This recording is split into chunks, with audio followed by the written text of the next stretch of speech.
And, the World Bank estimated, I don't remember how many months ago, it's probably 9 months ago, that we're putting 350 million people on the brink of starvation because we're cranking energy prices.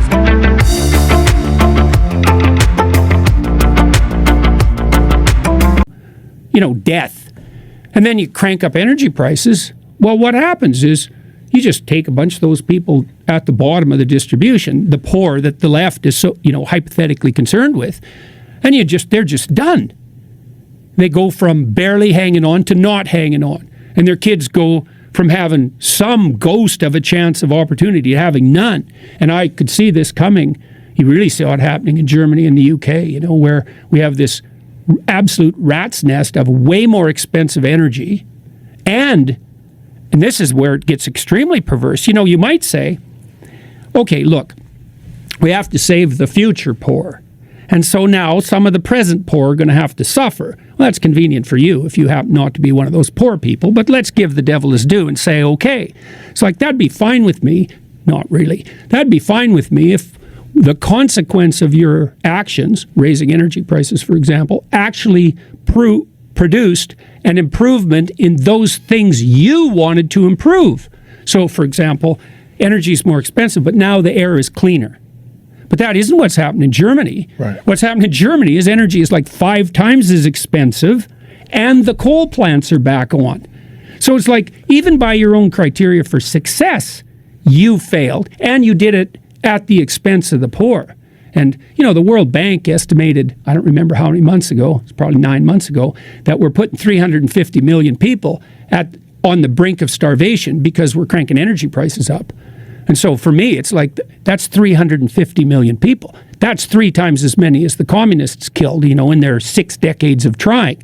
And if your cure for the planet is, well, we got to put 350 million poor people in jeopardy just so that things are hypothetically better in 100 years, I think, yeah, I don't think so, buddy. And also, it's a little bit too convenient for me that your prescriptions to save the planet are accompanied by this insistence that the only way forward to that is to give you all the power.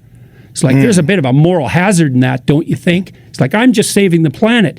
Give me all the power. It's like, you want to save the planet, or do you want the power?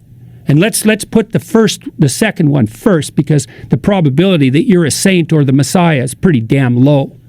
So that's the danger of the Davos crowd. It's a very bizarre narrative that doesn't get challenged. And I don't hear this very nuanced, complex perspective like what you're laying out right now. I don't hear that often. And no, I don't hear it at all. I hear it from you and maybe a couple other people that I actively seek out. But you would think that when you're dealing with such a complex issue that you would want to see the most brilliant minds think out, how does this play out? Yeah, like okay. What are the consequences? Well, so let's think about what mitigates against that. Okay, so first of all, young people are looking for a productive and visionary pathway forward. We already covered that a bit. But then there's a dark side of that too. And the dark side of that for everyone is that our reputations are very important to us. They're our most crucial currency, and what that means is that we're tempted to elevate our reputations in an undeserved manner. And we do that to gain social status with very little work. And so we're tilted towards being tempted by theories that provide us with an easy way forward to that. And so one is, well, I'm a good person. Well, how do I know that? Well, I'm concerned about the planet. Well, that's a complex problem, the planet, right? That's a trillion problems, not one. I'm concerned about the planet, therefore I'm good. But that's complicated. You got to take it apart. No, you don't. You just say, well, the planet only has one problem. Well, what's that? Untrammeled industrial activity and the rapacious nature of the consumer. Okay, what's the output?